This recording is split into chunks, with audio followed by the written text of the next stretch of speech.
Alors je m'appelle David, j'espère être un bon petit Français. Je suis né d'un papa français, d'une maman française, dans le nord de la France, dans le 59. J'ai une petite sœur Aurélie et un petit frère, Julien. Voilà, aujourd'hui j'ai l'honneur de pouvoir vous expliquer un petit peu les débuts de ma vie et les tournures de mon destin et vous partager ce que j'ai de plus cher au cœur aujourd'hui. Donc voilà, moi j'ai grandi dans un village de 5000 habitants à peu près, dans une famille de tradition catholique. Et j'ai vraiment je voudrais en profiter pour remercier mes parents pour l'éducation qu'ils m'ont accordée. Cette éducation où j'ai manqué de rien, au niveau matériel, au niveau affectif. J'ai vraiment une très belle éducation. Et, malgré tout, il y a des choses qui se sont passées dans le futur et que j'aimerais vous partager.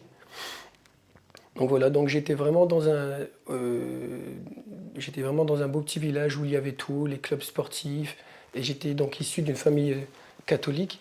Et très rapidement, j'allais au catholicisme et j'ai grandi avec une foi catholique.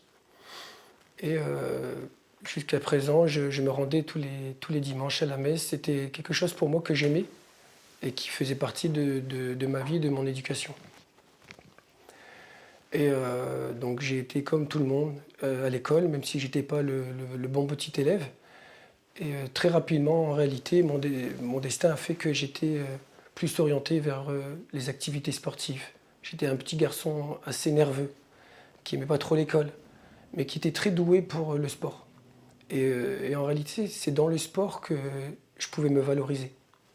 Et donc j'ai passé toute une enfance dehors, à taper dans les ballons de foot, à faire de l'activité physique. Et en parallèle, j'avais cette vie aussi cultuelle qui était le catholicisme. Je m'y attachais, elle faisait partie intégrante de ma vie. Et je sentais que j'étais dans un monde où il y avait une part de mystère dans cette vie. Et d'ailleurs, j'utilisais Dieu très souvent pour la victoire dans mes matchs de foot, dans mes relations avec les personnes. Je ressentais cette prédisposition à parler à un Dieu unique que j'ai étudié à travers le catholicisme. Le mercredi, j'allais faire mes cours de catholicisme et le dimanche, je me rendais à la messe. Et donc la vie est passée. Et donc tout allait bien. J'avais un soutien matériel, j'avais vraiment des parents qui se démêlaient pour moi. Et donc voilà, les années ont passé. Et j'avais toujours ce sentiment de vouloir venir en aide aux autres. Donc je me suis très rapidement en fait investi dans le milieu associatif. J'avais besoin d'être au service des autres. Quand j'avais 15-16 ans, j'étais plein sportif, en pleine santé, et je me sentais, j'étais poussé par l'envie de venir en aide à mon prochain.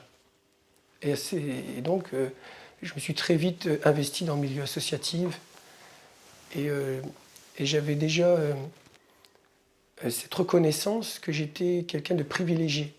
J'avais la santé, j'avais le soutien matériel, j'avais tout pour être heureux. Et donc je me disais pourquoi tout garder ça pour moi. Et donc le week-end, je partais dans des week-ends où je me proposais mes services à des personnes handicapées. Je travaillais pour une association où par exemple je nettoyais des personnes handicapées, je leur proposais des activités, je rigolais, j'essayais de rire avec ces gens-là et de passer du bon temps avec eux. Et je me sentais bien au service des autres. Je faisais des colonies de vacances, j'essayais de passer mon BAFA. J'étais quelqu'un qui aimait le social et qui avait besoin de l'autre. Et les années ont passé. Donc, comme je vous ai dit tout à l'heure, au niveau de l'école, c'était pas trop mon truc, comme on dit. Mais voilà, j'avais ce soutien encore familial qui était derrière. Et quand on a un soutien familial, quand on a une maman qui est derrière, qui nous suit dans la scolarité, quand on a un statut plus ou moins moyen dans la société, on arrive à surmonter des épreuves. en réalité, à ce moment-là, je n'étais pas encore responsable. J'étais toujours sous la protection et la responsabilité des parents. Seulement après, malgré tous ces moments de joie, de choses que j'ai pu apporter, sont venues les années d'adolescence. Et là, ça a été pour moi en fait une période que je n'y attendais pas.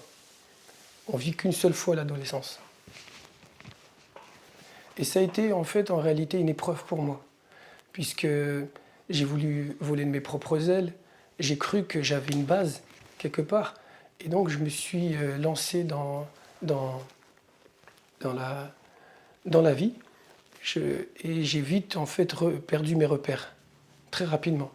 Et cette année d'adolescence, entre 15 et 20 ans, malheureusement, le David qui était au service des autres, le David qui ressentait cette prédisposition à parler avec Dieu, eh ben, j'ai été en réalité trompé, puisque j'ai très vite été à un moment donné, j'ai perdu toutes ces valeurs malheureusement qui venaient de moi-même, et je suis tombé dans... j'ai été moi-même, surpris qu'on pouvait être influencé par le mal facilement, les sorties, il y a eu les discothèques, il y a eu à un moment donné le libertinage, l'envie de faire des expériences. Et ça m'a coûté en réalité mes relations, ça m'a coûté la déception de mes parents à cette époque-là. Ça m'a coûté en réalité aussi des problèmes de santé, alors que j'étais une personne qui aimait le sport, j'ai fait des études pour devenir professeur. À l'époque, je voulais être professeur de sport. J'ai été jusqu'à un master sport et santé, donc je sentais que l'activité physique, c'était une chose que je maîtrisais. Et malgré tout, je jouais avec ma santé. J'ai approché des substances qui ne sont pas saines. Et j'ai fait des expériences en réalité qui m'ont coûté la santé et mes relations. Et là, j'ai perdu beaucoup. Et j'ai eu une crise existentielle vers l'âge de 20 ans. Et là, je me suis pris une claque. Parce que je me suis rendu compte que j'étais devenu responsable. Et cette responsabilité face à un monde aujourd'hui où on voit beaucoup les choses, le chaos, la perte de sens. Il y a eu beaucoup de déceptions en fait, qui se sont faites. Et même en réalité, tout l'apport matériel et même l'apport spirituel qui provenait du catholicisme, j'ai senti que ce n'était pas suffisant pour pouvoir surmonter la pente et donner un sens à ma vie. Et là, à partir de là, j'ai pas tout remis en question. J'avais un besoin de réflexion, de recherche, de quête. J'étais mal, j'étais au bord de la déprime, je pense. J'avais perdu beaucoup de choses. Et donc, j'ai commencé à faire mon propre cheminement. J'avais un petit secret en moi-même. Il fallait que je remonte la pente. Face à ces difficultés, à ces déceptions, j'avais déçu mes parents, je m'étais déçu moi-même. J'étais dans des moments, c'était un moment crucial de ma vie où il fallait assumer, il fallait préserver son capital santé, son capital intellectuel. J'avais un avenir devant moi. Et donc à partir de là, et Dieu merci d'ailleurs, parce que des fois on dit que dans un mal, il y a un bien. Et en réalité, il y a eu un grand, grand bien.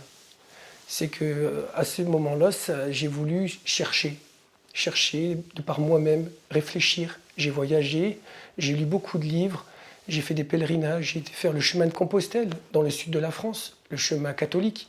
J'ai pris mon sac, je suis parti, j'ai réfléchi, j'ai essayé de renouer un lien avec ma personne et surtout avec le Dieu. Parce que je ne pouvais pas concevoir pouvoir redresser une pente sans le soutien du Dieu. Alors amoureux de la nature, je suis né à la campagne, amoureux de la nature, de manière instinctive, j'ai tout quitté. Je suis revenu avec mon sac, j'ai pris mon sac à dos, ma tente, et je suis parti dans la nature, j'ai fait des pèlerinages et j'ai regardé. J'ai regardé, j'ai médité, j'ai lu. J'ai lu des auteurs, des voyageurs, des grands sportifs, des spirituels, des philosophes. J'ai passé mon temps pendant un an et demi à chercher. J'ai fait du yoga, je mettais de la musique, je m'allongeais par terre, je rêvais, je m'isolais. Et en réalité, avec le temps, avec la réflexion, il y a eu des moments de doute, des gros doutes qui ont surgi en moi, des grands moments de doute. Et là, j'avais pas le choix il y avait aussi cette honte de parler de mes problèmes à l'autre. Je voulais pas. On a une certaine image de soi. À un moment donné, on est jeune, on est dans la force de l'âge, on a 20 ans. Et c'est pas évident d'exprimer des fois ses souffrances ou ses doutes aux autres. Et donc j'ai gardé ça en secret pendant tous ces mois de quête. Et je m'étais inventé en réalité à un moment donné, au bout de mes réflexions, de mes lectures, je me suis dit, il doit avoir quelque chose à travers, dans cette vie, derrière cette vie. Il doit avoir une finalité, il doit avoir un but. Et comme j'étais un amoureux de la nature, à force de méditer, de contempler la création, je me suis dit, il doit avoir quelque chose derrière cette création. Et même à travers mes lectures, même à travers mon propre papa, que je remercie encore aujourd'hui, il me manquait une base scientifique solide. Il me manquait des paroles, un modèle. Avec tout le respect que je dois à mes parents, et avec tout le respect que je dois à l'humanité, et mes parents n'étaient pas un modèle. Il me manquait un modèle. Et donc, ma quête spirituelle s'est focalisée sur ça, sur ce modèle. Et en réalité, je pense avoir trouvé, en tout cas, c'est mon cheminement. C'est qu'à travers tout ce temps de réflexion, je me suis inventé une propre invocation. Parce que je remarquais que dans le monde dans lequel je vivais, il y avait différentes croyances. J'étais ignorant à cette époque. On parlait des juifs, on parlait des musulmans, on parlait des chrétiens, on parlait des bouddhistes. Et donc à un moment donné, j'ai dit, mais le modèle, il est... Qui c'est qui a raison? Dans tout ça, c'est difficile à un moment donné de dire, mais qui a raison et qui a tort? Et là, face à ces questions, je me suis dit, mais s'il existerait vraiment un Dieu unique, que tout le monde en réalité reconnaît. Si on parle aujourd'hui à un juif, il va pas renier un Dieu unique. Si on parle avec un chrétien, il va parler d'un Dieu unique. Le musulman, il va parler d'un Dieu unique. Les athées, ils vont parler d'une force suprême. Il y a quelque chose, en fait, il y a un mystère que tout le monde approuve. Mais en tout cas, moi, j'étais sur le fait accompli. Il y avait, à un moment donné, je n'avais pas les bases. Et donc, je me suis dit, mais pourquoi pas, David, t'inventer une propre invocation? Tu t'invoques toi-même une propre invocation en espérant toucher le Dieu dont tout le monde parle. Et donc, j'avais inventé cette invocation. Je me souviens encore à l'époque, je disais, Dieu du monde, Dieu du langage, Dieu de tous les hommes, Dieu de la Bible et Dieu du Coran. Donc, je commençais cette invocation par ça, en espérant que le Dieu, en réalité, m'entende. Et je lui demandais, en fait, le bien. Je demandais souvent d'être quelqu'un de bien. Aide-moi à être quelqu'un de bien, qui ne fait pas le mal, bénis mes rencontres, permets-moi d'être une personne bénite. Et très souvent, je réitérais à chaque fois cette même invocation. J'avais le souci d'être bien avec l'autre, j'avais le souci de trouver de donner un sens à ma vie et de trouver un modèle. Et en réalité, au bout de 6, 7, 8 mois d'invocation de ce type-là, j'ai rencontré au sein de mon cursus universitaire un ami qui était de confession musulmane. Et à travers ma relation avec lui, comme je vous l'ai dit tout à l'heure, j'aimais bien lire, j'avais un esprit de curiosité, j'étais prêt à boire tous les livres et toutes les sciences qui pouvaient m'apporter quelque chose. Je n'avais pas de préjugés. Et cette personne-là, à l'époque, m'a offert un petit livre qui s'appelle Les 10 compagnons du prophète Mohammed. Et donc, j'étais pas musulman à l'époque, mais je faisais de la compétition. Et pour moi, le rapport avec le corps était important. Et c'était pendant un mois de ramadan. Et donc, j'ai, à cette époque-là, fait le ramadan avec cet ami pour l'accompagner. Et pour aussi dans l'intention d'avoir un corps en bonne santé. Et j'ai eu l'occasion de lire ce livre dans une bibliothèque. J'étais isolé. Et là, à partir de ce moment-là, j'ai été touché par ce livre.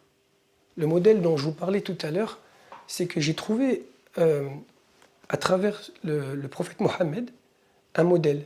C'est un modèle qui m'a touché. Et surtout, c'est un livre qui venait répondre à des questions existentielles qui se tramaient au fond de moi depuis longtemps. Je vous parlais tout à l'heure de cette période de catholicisme où, je ne vous cache pas, où il y a eu beaucoup, à un moment donné, de doutes sur certaines notions de trinité, d'invoquer des statues. Ces choses-là n'ont pas, en réalité, élargi ma poitrine et m'ont pas rendu une vie facile. Et quand je suis tombé sur ce personnage qui est le prophète Mohammed, j'ai souhaité en connaître davantage sur cette religion de l'islam. Et en réalité, ça a été le début de ce que je suis aujourd'hui. Aujourd'hui, je suis musulman. J'ai attesté de l'unicité d'Allah et que le prophète Mohammed sallallahu alayhi wa sallam est son prophète et messager. Je l'ai fait sans être forcé. Je ne l'ai pas fait en regardant les Maghrébins, les Arabes, le monde musulman. Je l'ai fait par quête spirituelle. Et c'est un honneur pour moi vis-à-vis de Dieu. Et je pense que c'est ce qui fait qu'aujourd'hui, je puisse résister aussi à ce grand défi, qui est ce combat justement de spiritualité, de maintenir une spiritualité, une foi en un Dieu unique, dans un contexte qui n'est pas favorable en réalité aujourd'hui. Alors moi, je ne suis pas un savant. J'ai du mal, je suis attristé par ce qui se passe aujourd'hui dans l'humanité, toutes ces injustices, toutes ces croyances. Mais en tout cas, ce que je peux témoigner aujourd'hui, c'est que l'islam m'a apporté de la cohérence. L'islam, elle m'a permis de me retrouver face à ce que je pense être, qui est une personne, je suis un être humain, qui tend vers une chose. Et en fait, l'islam, il est juste venir me dire ce pourquoi j'ai été fait. Et donc, en fait, c'est un témoignage dans le sens où je n'ai pas trouvé de chose meilleure que l'islam à l'heure actuelle. J'ai pu étudier, j'ai pu faire une étude comparative de différentes religions dans les bases. Mais il y a une chose qui m'a attiré dans l'islam, c'est la facilité dans les textes, l'accessibilité aux textes, la cohérence. Quand on lit un livre, à un moment donné, on sent sa poitrine s'élargir. On entend dans Révélation des choses qui existaient en nous et que quand on les entend, on témoigne facilement de la vérité. Lorsque je lisais des thèses de la Bible, j'avais une certaine difficulté de comprendre. Alors que directement, les versets de l'islam, la vie du prophète aussi, Mohammed sallam, elle m'a pris en fait de l'intérieur. Et elle témoigne pour ou contre moi. Et aujourd'hui, je suis dans le souci de rester ferme sur cette religion qui apporte beaucoup de joie, mais qui n'est pas facile. Ça demande elle est basée sur la sincérité, et c'est selon moi quelque chose qui est le plus difficile à acquérir. La sincérité, la certitude, c'est des mots qui me font peur à moi aujourd'hui, David, et c'est pour ça que je suis encore dans une quête spirituelle aujourd'hui. Et je pense qu'aujourd'hui, on est dans des réels défis également. On est né dans un système très matérialiste. Avec le peu d'histoire que j'ai pu aborder, le minimum de réflexion quand je me lève le matin et que j'observe le monde dans lequel je suis, quand je me compare aussi à des non-musulmans, ben je me rends compte en réalité que l'islam, il m'a donné un mode de vie, il m'a donné une directive. L'islam, il m'a donné un mode d'emploi qui fait qu'aujourd'hui, même dans la difficulté, j'ai un cœur en paix. Et il m'a permis il m'a répondu à des questions d'où je suis, qui je suis et où je vais. Et c'est vrai qu'aujourd'hui, on est dans un monde très matérialiste. Naître en Occident, être un petit Français, qui s'appelle David, aujourd'hui, à notre époque, être un musulman, c'est un grand, grand défi. Puisqu'en réalité, on est vulnérable, on est fragile. On est dans un monde où on partage des fois, où on a du mal, à partager notre foi. On fréquente des collègues, on fréquente notre propre famille où les gens n'ont pas de croyance, n'ont pas eu ce déclic ou ce cheminement. Et donc on voit qu'on a beaucoup de personnes autour de moi très matérialistes, attachées au matériel. Et donc c'est difficile aujourd'hui de partager sa foi. En tout cas, voilà, aujourd'hui, ça a été un honneur pour moi de vous accorder un petit moment pour vous partager mon ressenti sur cette belle religion qu'est l'islam et qui aussi est victime aussi de beaucoup d'amalgames. Je pense qu'aujourd'hui, c'est ma curiosité, mon esprit critique et la sincérité qui m'a amené à être musulman aujourd'hui. Et j'appelle l'humanité aujourd'hui à ouvrir leur cœur, à essayer de comprendre, à partager cette belle religion qu'est l'islam. Voilà, je vous remercie de votre écoute et je vous vous souhaite beaucoup de paix. Que la paix soit sur vous.